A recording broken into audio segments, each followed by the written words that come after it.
जय जय शंकर नमामि शंकर, जय शिव शंकर नमामि शंकर। परम ईश्वरा श्री स्वामी समर्थ, श्री स्वामी समर्थ।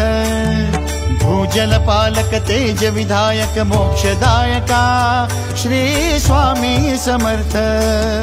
मोक्षदायका श्री स्वामी समर्थ, श्री स्वामी समर्थ, श्री स्वामी समर्थ, श्री स्वामी समर्थ, श्री स्वामी समर्थ, श्री स्वामी समर्थ।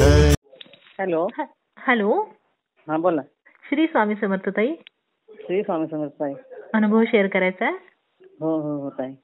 बरं ताई, कधीपासून आहात स्वामी सेवेत? मला 3 वर्ष झाले. 3 वर्षांपासून. बरं बरं. म्हणजे कशा काय स्वामी सेवेत आलात तुम्ही? असं दादांचे व्हिडिओ बघितलेले युट्यूबला. प्रदीप दादांचे?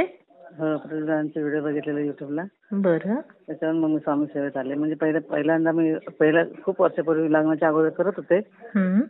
नंतर मी सोडून दिलं होतं असंच. बरं, म्हणजे का सोडलं होतं? असंच म्हणजे लग्नाच्या अगोदर म्हणजे एका पुस्तकामध्ये बघितलेलं सगळं स्वामींचं. तेव्हा म्हणजे मला काय एवढं काय माहिती नव्हतं काय कसं काय करायचं काय नाही. फक्त स्वामी समर्थापाशी करत होते मी.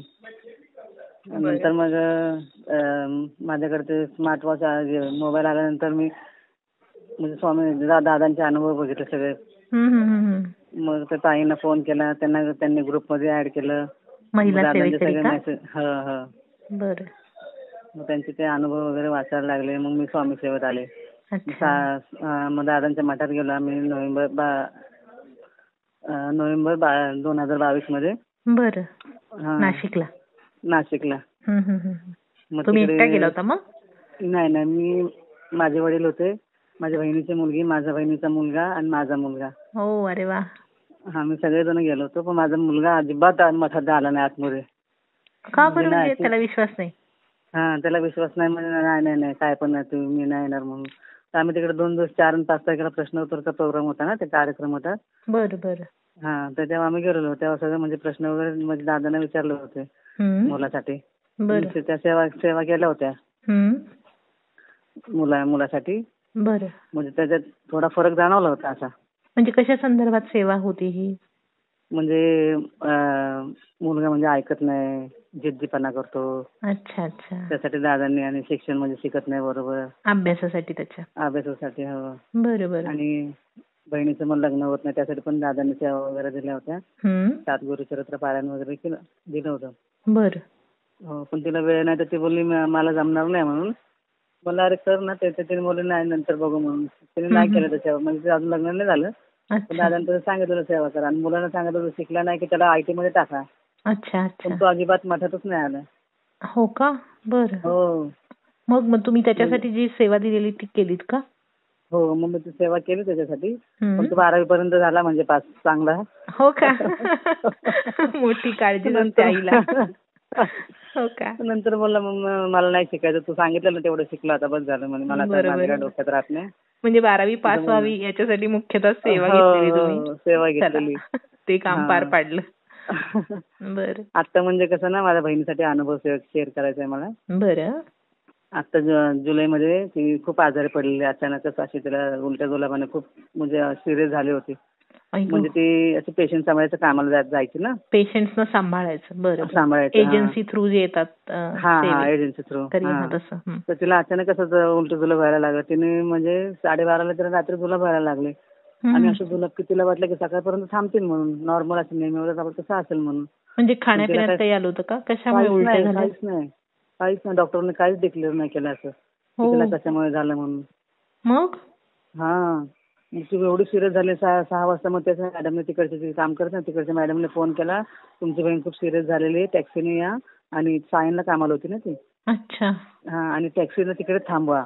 म्हणजे ज्या पेशंटला सांभाळायला जायच्या त्या ताईंनी मदत केली का? हा. बरं. म्हणजे ज्या पेशंटला सांभाळायची त्याची आई मुलगी होती ती. बरं.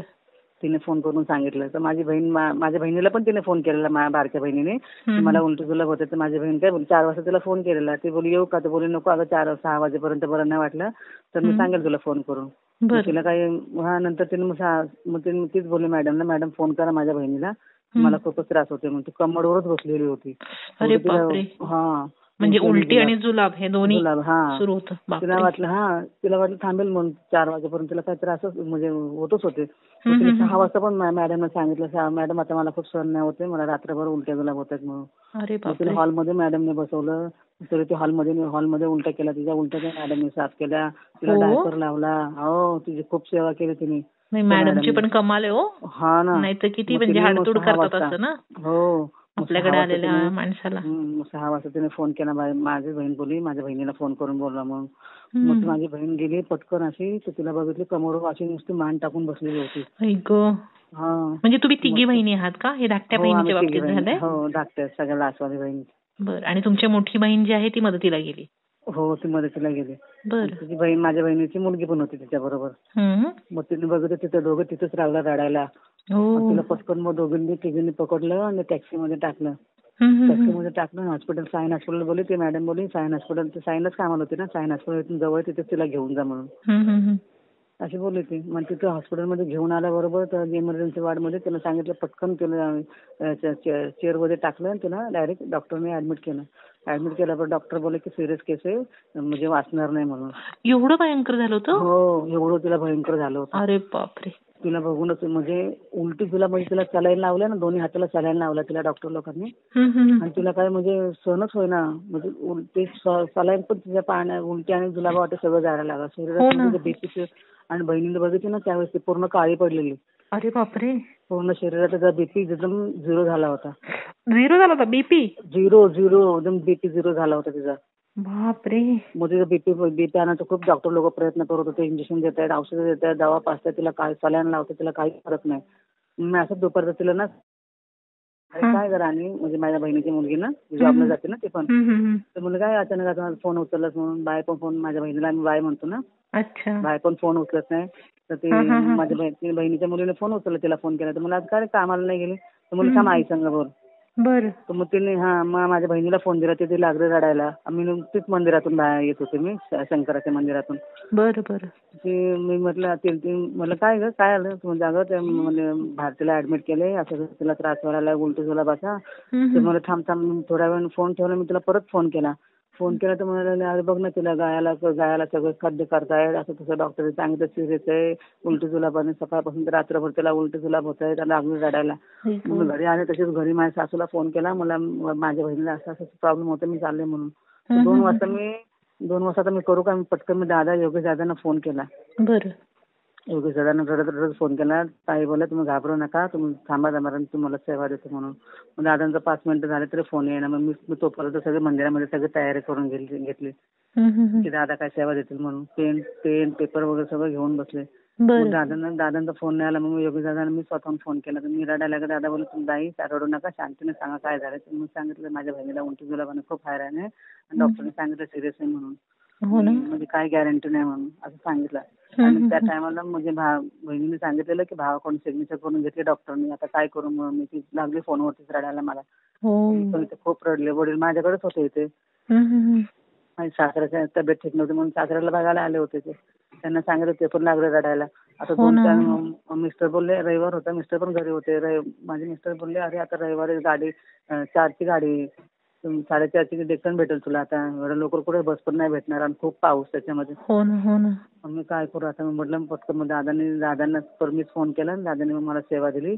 मग पटकन मंदिरात संकल्प वगैरे घेऊन स्वामी समोर बसून सगळी सेवा करायला घेतली. 4:30 वाजेपर्यंत सेवा केली आणि अर्धी राहिलेली मग गाडीमध्ये केली. मग दादांना स्टेशनलाच फोन केला. दादा तितक्यात माझ्या मिस्टरांनी फोन केला माझ्या भावाला, काय रे भारतीची तब्येत बरी आहे का म्हणून. तर बोलले हा आता म्हणजे बरी 99% बरी सांगितले. बघा ना, म्हणजे असं मला असं रडायला आलं ना त्या टायमाला, काय बोलू तुम्ही. हो ना ताई, तुम्ही आता सुद्धा किती हळव्या झालात. एवढं म्हणजे तर मला बोलायला लागले अरे बहीण चांगली कशाला तू करते म्हणून. चमत्कारच झाला म्हणायचा हा ना. मला एवढं सिरियस आहे, माणूस रडणारच ना. हो ना, हो खरंय. मग सगळे शेजारी पाजारी बोलले अरे नको काळजी करू, बरी होईल ती म्हणून.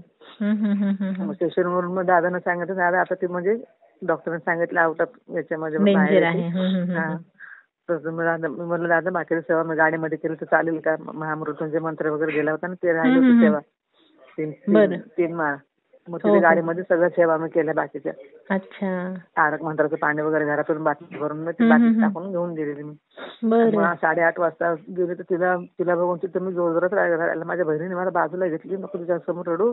म्हणजे तिला म्हणजे स्वतः बोल माझी काही गॅरंटी नाही, आता मी मरणार आहे, आता माझी काही गॅरंटी आहे, मला नाही काय होणार, तुला काय नाही होणार. बहिणीची माझ्या चुलतीच्या मुलीकडे तिने सिहोरवरून ते रुद्राक्ष आणलेला. तो रुद्राक्ष आमच्या घरातच होता ना, तो मी रुद्राक्ष पण बरोबर घेऊन गेलेली. तांब्याचा लोटा मला हॉस्पिटलमध्ये भेटते की नाही काय माहिती, धावपळ नको करायला. आणि म्हणून आयसीयूची पण सेवा देतील म्हणजे डॉक्टर मला माहिती पडत तिकडे ना, म्हणजे तिला सिरियस आहे ना खूप, तर ते आयसीयू मध्ये तिला ठेवणार म्हणून त्याच दिवशी मग तिला रात्री बरोबर 3 वाजता तिला आयसीयू मध्ये ऍडमिट केली डॉक्टर लोकांनी. अच्छा. मग तेव्हा तर आम्ही अजूनच घाबरलो आता आयसीयू मध्ये नेल्यानंतर काय होईल म्हणून. हो ना. कारण तिला खूपच त्रास होत होता अजिबात, म्हणजे डॉक्टर लोक एवढे प्रयत्न करत होते ना तरी तिला काहीच आराम नव्हता. हो ना. अंगातून त्राण गेल्यासारखंच झालं असेल ना, जुलाब आणि उलट्या दोन्ही, म्हणजे अवघड झालं असणार परिस्थिती. तिचा नॉर्मल येतच नव्हता, बीपी अजिबात नॉर्मल येत नव्हतं तिचा. बापरे. खूप डॉक्टर लोक एवढे डॉक्टर लोक तिच्या बरोबर होते, बापरे विचारू नका. मग दादांना परत मी फोन केला, दादा असं असं तिला आयसीयू मध्ये ऍडमिट केलं, आता मी काय करू म्हणून. दादाने मला आयसीयूची सेवा दिली. बरं. मग मी ताबडतोब ती आयसीयू सेवा तिकडेच बसून संकल्प केला आणि रुद्राक्षाचं पाणी एका तांब्यामध्ये भरून तिथे वॉचमन लोक बसतात ना, त्यांना सांगितलं तांब्या तुमच्याकडे ठेवा. ते बोलले हो चालेल ताई, चालेल ठेवा, काय प्रॉब्लेम नाही. मग मी ती आयसीयूची सेवा करायला घेतली आणि मग डॉक्टरने सांगितलं की मग तिचा जरा बीपी जरा म्हणजे बरा झाला, म्हणजे आला. मग तुला बोलते तर आयसीयू मध्ये 8 दिवस होती ती सेवा करत करत. हो 8 दिवस होती. मग ते रुद्राक्षाचं पाणी रोज सकाळी बाथरूम मध्ये तिकडेच आपल्या हॉस्पिटलमध्ये 2 तांबे पाणी होत्याच्या अंगावरती कपडे चेंज करून. आणि मग ते आयसीयू मध्ये मंदिर ते स्वामी म्हणलं महादेवा आता मी आले तर खरं मी सगळं रुद्राक्षाचं पाणी वगैरे पाणी हे करायला, आता मी कुठे मला मंदिर भेटायचं. म्हणजे पिंडीवर व्हायचं होतं का तुम्हाला? हा पिंडीवरती व्हावून मग तिला द्यायचं ते पाणी प्यायला. बरं. मग आता मी काय करू महादेवा, काहीच मला मंदिरात कुठे जाऊ मी आता मंदिरात. तर माझ्या बहिणीचा मुलगा बोलला अरे मावशी चल मी तुला घेऊन जातो. मग दुसऱ्या बिल्डिंग मध्ये आयुष्याच्या दुसऱ्या बिल्डिंग मध्ये ते महादेवाचं मंदिर होतं. हो का? अरे वा. शक्यतो गणपतीचं असतं ना, महादेवाचं होतं विशेष आहे. महादेवाचं मंदिर, महादेवाचं पिंड, समोर महादेवाची प्रतिमा. मी म्हणलं बापरे खरंच महादेवा माझ्या बरोबर आहे, म्हणजे जे काही मी सेवा करते तुमची, मी रोज मंदिरात जाते महादेवाच्या. हो ना. केलेली सेवा वाया जात नाही होत. मग ते महादेवाला पाणी वगैरे व्हायला, मग तिला ते पण पाणी तिला वेगळं पाणी ते देत होते स्वामींचं, ते थोडं थोडं पाणी करून तिला देत होते. ज्यूस वरती होते, फक्त ज्यूस वरती, ते पण ज्यूस प्यायचे, ते पण सगळं उलटी वाटे बाथरूम मध्ये सगळं बाहेर जायचं तिथं. डॉक्टरने सांगितलं ती बोल नाही, अरे माझा भाऊ पण बोलला अरे आम्ही तिने वरण भात भाजी चपाती पण तेच खाल्ले तिने पण, आम्ही पण तेच खाल्ले. ती बोल बाहेरचं पण नाही काय बोलत होते, चांगली पण अशी बोलत होती, म्हणजे तिला ताकद नव्हती पण बोलायची. आम्ही तिला विचारत काय खाल्लेच का वगैरे बाहेरचं नाही का. एकाच दिवसात इतकं मोठं त्यांच्यात बदल झाला, सेवा मिळाल्यानंतर पण बऱ्याही झाल्या त्या लवकर. नंतर मग ते तिला रोज महादेवाला म्हणजे पाणी व्हायला जायचे, पण तिला ते गळ्याला ते 4 होल करून तिला डॉक्टर लोक तिथून सलाईन तिला इंजेक्शन वगैरे देत होते. मग 8 दिवसाच्या नंतर मग तिचा जरा बीपी बरोबर आला. मग ते स्वामींची सेवा मी चालूच ठेवलेली. तर माझी बहीण म्हणले आता 4 दिवस झाले तुम्ही लोक इकडे. माझ्या बहिणीचे 3 मुलं, माझा भाऊ, मी, माझे वडील, आम्ही सगळे हॉस्पिटलमध्ये. सगळं होतं त्यांच्या मागे पूर्ण.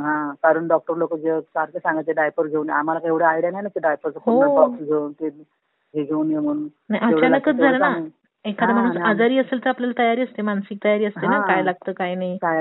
अचानकच एवढा त्रास झाला. आणि मग 2 मिनिटाला म्हणजे तिचा अख्खा बेड पूर्ण भिजलेला असायचा, पूर्ण पाणी सलाईनचं जेवढं पाणी प्यायची ना ती, ज्यूस प्यायची, सगळं उलट्यानं जुलाब वाटे सगळं ते पाणी तिच्या अंगात पचतच नव्हतं. म्हणजे काही त्यांना काहीच नाही. डॉक्टरला विचारलं डॉक्टर का असं तिला प्रॉब्लेम काय होतं, म्हणजे काहीच सांगू शकत नाही आम्ही आता. म्हणजे निदान झालंच नाही काही, काहीच निदान नाही झालं. तिचे एक्सरे काढायचे, सोनोग्राफी करायचे, तिला मशीन मध्ये टाकलं तरी काही निदान नाही. अरे बापरे. काहीच नाही. म्हटलं असं काय म्हणजे तिला अचानक झालं. काही तुम्हाला सांगू ती सुद्धा प्रत्येक मी तिला एकदाच म्हणजे मी जेव्हापासून स्वामी सेवेत आले ना, माझी बहिणीची मुलगी पण म्हणजे स्वामी सेवेत आली. हो का. अरे वा. मग त्यांनी मोठ्या नॉनव्हेज मोठ्या बहिणीची तिने पण नॉनव्हेज सगळं सोडलं. माझ्या बहिणीने मोठ्या बहिणीने पण नॉनव्हेज सोडलं, ती पण स्वामी. मग मी आमच्या इकडे कोरल्यामध्ये ना घाटकोपरला स्वामींचं म्हणजे घरामध्ये असं प्रतिमा चांगली आहे, केंद्र नाही पण केंद्र आहे असं. मग तिकडे मग मी म्हटलं चल आपण मोबाईलमध्ये त्याला माझ्या बहिणीच्या मुलाला जरा सर्च करून बघ, आपल्या इकडे कुठेतरी सगळीकडे स्वामींचं मंदिर असतं बघ म्हणून. त्याने सर्च केलं तर बोले आपल्या इथे म्हणून नारायणनगरमध्ये घाटकोपरला आहे म्हणून. मग तिकडे मी गेले. मग तेव्हापासून माझी बारकी बहीण पण जायला लागली, मोठी बहीण पण जायला लागली. प्रत्येक गुरुवारी ते जायला लागले ते लोक. मग ते पण मग म्हटलं बघ जाऊ दे, स्वामींचं एवढं करते ना, स्वामींनीच म्हणजे तुला वाचवलंय. हो ना, खरं होतं. तुम्ही एवढी. मग मी 4 दिवसांनी घरी गेले तर माझी बहीण माझ्या पाया पडली. माझ्या पाया कशाला पडती, माझी पण बहीण म्हणजे तू किती स्वामींचं केलं बहिणीसाठी म्हणून. नाही हो ताई, स्वामींचा अंशच त्यावेळेस तुमच्यात होता ना, स्वामींनीच वाचवले त्यांना ना. स्वामींनी ते कायम लक्षात ठेवणार आहेत या गोष्टी. म्हणजे तिला एवढी म्हणजे, आणि तिला ताई किती तिच्यावरती प्रसंग आलेत, खूप प्रसंग आले. एकदा त्यांना असं तिला शॉक लागला होता. म्हणजे आमचे टाळे असे ना, तर टाळेचं ते पाय वायर लावायचं ना, तर वायरला काय ते निघालेलं होतं ते कवरिंग निघालं असेल. ते तार निघालेली. आणि भाऊ घरामध्ये टीव्ही लावून बसला होता आणि टाळेतून रस्त्यात ती मोटर लावायला येते पाण्याची ना, तिला अचानक ती शॉक लागला, रस्त्यावर तिला फेकली. इतकं जोरात शॉक लागला. तेवढं ते पाय हातातून वायर सुटे ना तिच्या. ती जागेवर तर काळी निळी पडली अशी. मग बापरे, सगळं तिला. माझ्या भावाला दुसऱ्या चाळीतून जाऊन तिला बोला, अरे मोटर का बटन बंद करो. मग तेव्हा माझ्या भावाने येऊन बघितलं, पटकन बटन बंद केलं, तिला पटकन जाऊन बघितलं तर पुढे तेव्हा तिच्या हातातून वायर सुटली. तोपर्यंत चिकटलेलंच होतं त्या वायरला. तोपर्यंत चिकटलं. माणसं कोणाला काही सुचलं नाही ना त्या टायमाला, काय करावं काय नाही ते. पब्लिक पूर्ण रस्त्यावरती पब्लिक जमा झाली. किती जोरात असतो विजेचा शॉक ना ताई. सांगते काय, त्यावेळेस पण मरता तिला पटकन सगळ्यांनी मिळून हॉस्पिटलला, राजावाडी हॉस्पिटलला नेली तिला. तेव्हा ते त्याच्यातून पण ती बघा म्हणजे वाचली. बापरे, किती तिच्यावरती प्रसंग आलेत ना, काय सांगू तुम्हाला. नाही, आणि त्या स्वतः एवढं रुग्णांची सेवा करतात, म्हणजे त्यांना पण साधारण कल्पना असेल ना की काय झाल्यानंतर म्हणजे काय करायचं, फर्स्ट एड काय द्यायचं, किंवा थोडंफार तरी माहिती असेल ना. त्यांच्या बाबतीत असं झाल्यामुळे त्यांनाही विशेष वाटलं असणार की अचानक एवढा त्रास झाला. नाही, त्या मॅडमने पण त्यांच्या मोठ्या डॉक्टरला, अमेरिकेच्या डॉक्टरला फोन केला, हिला असा त्रास होतो तुला, बोलतो काय म्हणून. मग ती औषधं दिली तिने, पण त्या औषधाने पण तिला काही फरक नाही पडला काही. हो ना. मग ती पटकन फोन केला तर माझी बहीण मग तिला हॉस्पिटलला घेऊन आली. मग मी ते स्वामींची सेवा तिथेच रोज बसून, मग ती बाहेर अशी आयुष्याच्या बाहेर ती सेवा बसत होती करत. मग सगळं वाचन वगैरे करत होते मी. तिच्यासाठी तुम्ही आईसारखंच अगदी सेवा केली तो ताई. बापरे, 8 दिवसानंतर मग तिला डिस्चार्ज दिला. मग मी दुसऱ्या वॉर्डमध्ये टाकलं, जनरल वॉर्डमध्ये. तर म्हणलं बापरे स्वामी, आता काय करू महादेवा, आता रुद्राक्षाचं पाणी माझ्या बहिणीला कसं पाजू आता. मी म्हटलं आता रुद्राक्षाचं पाणी आता वाया जाईल म्हणून काय करू आता मी देवा महादेवा. तर माझं म्हटलं चल ना रे, माझ्या भावाला म्हणे बापू चल रे आपण जाऊ, ते चल ना, आयुष्याचं मंदिर आहे महादेवाचं. अरे बोलला हेतून जा, खाली पायरी उतर ना, लेफ्ट हँडला वर त्याच बाजूला समोरच मंदिर आहे बघ. तेच मंदिर समोरच. तिथं म्हणलं बाबा महादेवा, खरंच तुमची किती कृपा आहे माझ्यावरती. स्वामी पण शंकराचं बरोबर ते मंदिर समोरच. हो ना. आणि स्टार्टिंगला ताई आम्ही पहिल्यांदा गेलो होतो ना मंदिरात, तर आम्ही असे नाही का दरबारात बसलो होतो सगळेजण मांडी घालून. मी पहिल्यांदा पहिली बसले होते, माझ्या मागे माझ्या बहिणीची मुलगी आणि बहिणीच्या बाजूला माझे बाबा बसले होते. आम्ही तिघजण अशी वाट बघत होतो नंबर कधी येतोय म्हणून ना. तर एक मावशी आतमध्ये दरबारात गेली, काष्ट साडेवाली. दरबारात गेली. आणि दरबारातून नुकताच पाय, आणि आमचं सारखं लक्ष म्हणजे 24 तास तिकडेच, म्हणजे तसं लक्ष तिकडेच, आमचं दरबाराकडेच लक्ष. तोंडवरती करून बसतो आपण, मानवरती करून.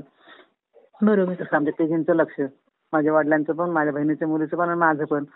ती मावशी अचानक ना म्हणजे दरबारातून एक पाय बाहेर टाकणार, काही त्या माझी आई वारली, तर त्या बाईमध्ये, त्या मावशीमध्ये माझी आई दिसली. आमच्या तिघांना पण. तर तिघं आम्ही एकमेकांना हात करायला लागलो. ही माझी बहीण, माझी ओळख म्हणून बघते, आई बघ आईसारखं दिसते बघ. माझी बहिणीची पण बोलली, अरे मावशी बघ आजीसारखी दिसते. माझे वडील पण बघ तुझ्या आईसारखे दिसते बघ. आमच्या तिघांना माझी आई दिसली आणि ताबडतोब म्हणजे लगेच चेंज झाली असे. अरे बापरे. एवढं म्हणजे भारी. बापरे, म्हणजे बापरे, कमाल आहे. कमाल झाली. म्हणजे ते आम्हाला नवल वाटलं. मी म्हटलं बापरे. आणि नवीन मुलं दादांना कसं सांगायचं ना अनुभव शेअर करायचा, असं भीती वाटत होती त्यावेळेस आम्हाला. दादांना आम्ही सांगतच नाही, की घरी येऊन आम्ही सगळ्यांना सांगतो. म्हणजे बघ म्हणजे माझ्या बहिणीला म्हणजे जाशी गेले होते मी मुलासाठीच गेलेले की 12वी मध्ये तो अभ्यासच करत नव्हता. हो ना प्रदीपदांकडे. मग मी म्हणलं त्याचा पहिलाच पेपर होता काही आणि त्याच मध्ये पहिलाच पेपर आहे तू चालले तिकडे मुलं नाही. शक्यतो 12वीला असतील मुलं तर आई तर निदान जातच नाही इकडे त्याला सोडून अभ्यास असतो त्यामुळे. तुम्ही विशेष कशा काय गेलात म्हटलं? मग त्याच्यासाठी चालले. मग माझ्या बहिणीच्या मुलीला घेतलं मी आणि मी ऍक्टिव्हिटीला जायचं होतं तिच्याबरोबर मी गेले होते. म्हटलं जाऊ दे बाबा 12वी काय सुटणार नाही कारण तो अभ्यासच करत नाही. जाऊ दे तुझ्या म्हणजे स्वामींचाच असा संदेश जाते म्हणून करते म्हणून मी गेले. माझ्या बहिणीच्या मुलीला घेऊन गेले मी आणि मग आम्ही दोघांनी पण तिला पण सांगितलं 3 पारायण मला पण सांगितलं. ताई बोलले तुम्ही असं बसण्यापेक्षा मला नाही माझ्या मुलासाठी मला करायचं. मग मी तिकडे मी पण पारायण केले एका दिवसाला म्हणजे किती 9 दिवस आम्ही तिकडे होतो. 9-10 दिवस. 3 दिवसात एक पारायण केलं? 3 दिवसाचं गुरुचरित्राचं 53 अध्यायांचं. वा वा वा. 3 दिवसाचं प्रदीपदादांच्या मठातच केलं ना? तिथेच मठातच 3 पारायण केले. आणि त्याचंच फळ मिळालं आणि मुलगा पास झाला. 40% तरी पास झाला. नाही ते महत्वाचं पास झाला ना. ते खूप अनुभव छोटे छोटे. माझ्या सासू सासूचं एकदा पाकिट हरवलं होतं. म्हणजे ते घरात प्यायला देत नव्हते ना. माझी सासू म्हणते ना बोल जातो मग बाहेर जाऊन खाऊन पिऊन होतं मला तुमचं जेवण वगैरे नाही पाहिजे म्हणून गेले बाहेर हॉटेलात खाऊन पिऊन आले मस्तपैकी आणि झोपले. येऊन झोपल्यानंतर ते सकाळी 6 वाजता त्यांना काय म्हणते अचानक कळलं अरे बापरे मारून घ्यायला स्वतःलाच. मी लुटलो मी बरबाद झालो आता काय करू मी जोरजोरात मारायला लागले. आम्ही सगळे 5 वाजता जागे झाले. म्हणजे काय झालं यांना काय झालं तर म्हणाले माझं पाकिट हरवलं माझ्या मित्राबरोबर गेलो होतो.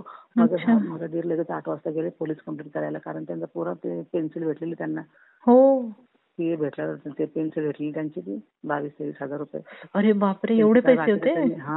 त्यांनी काहीतरी काय खर्च केले असेल. विचारलं किती पैसे होते ते बोलले 18,000 रुपये होते म्हणून.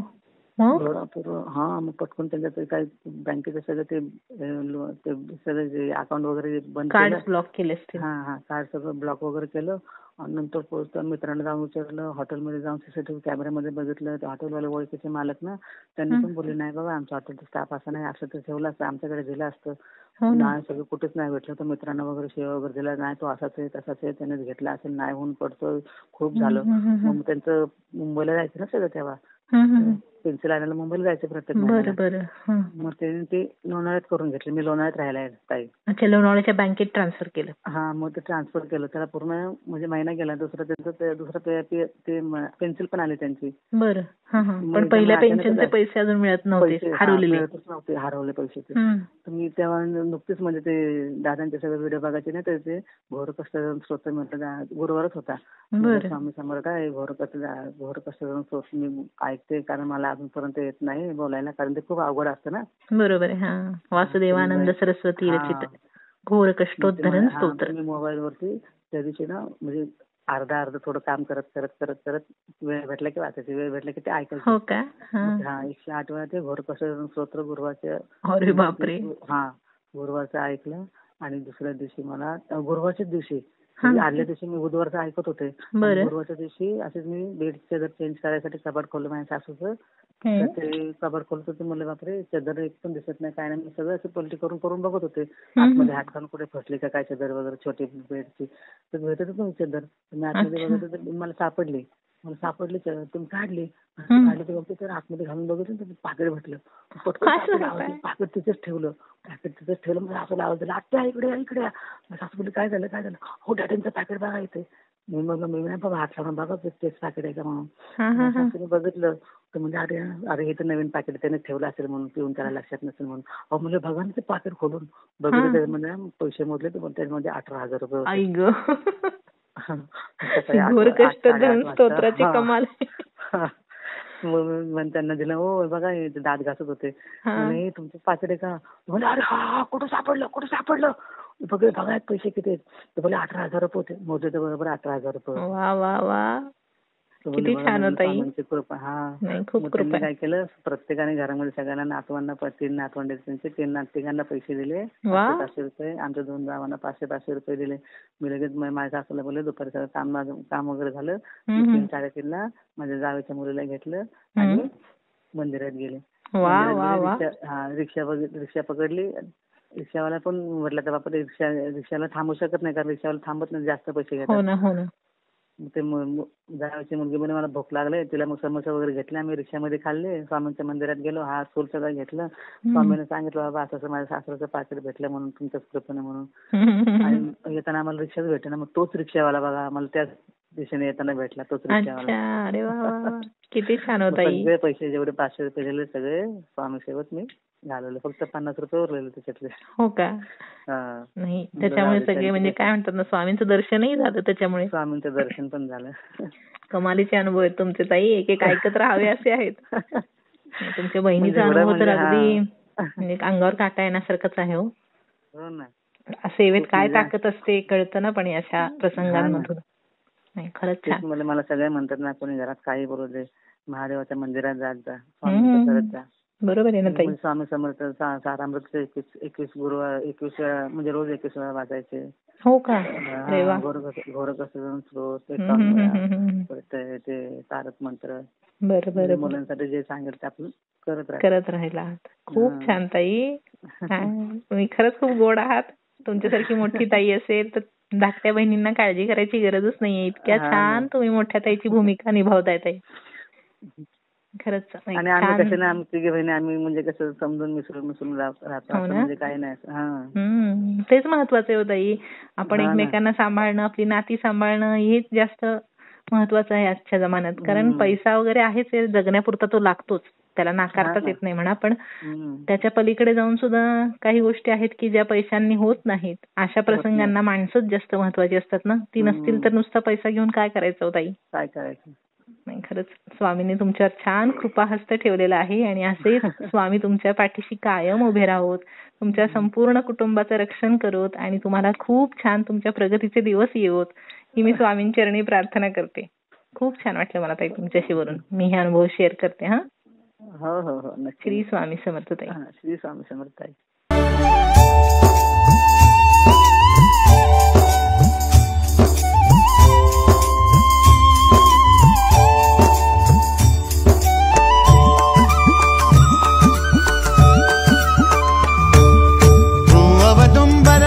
दिगंबर तू अवदुंबर दत्त दिगंबर तू अवदुंबर दत्त दिगंबर तू अवदुंबर दत्त दिगंबर दत्त दिगंबर तू अवदुंबर दत्त दिगंबर दत्त दिगंबर दत्त दिगंबर दत्त दिगंबर तू अवदुंबर दत्त दिगंबर त्रिलोकधारी श्री स्वामी समर्थ त्रिलोकधारी श्री स्वामी समर्थ श्री स्वामी समर्थ श्री स्वामी समर्थ श्री स्वामी समर्थ श्री स्वामी समर्थ.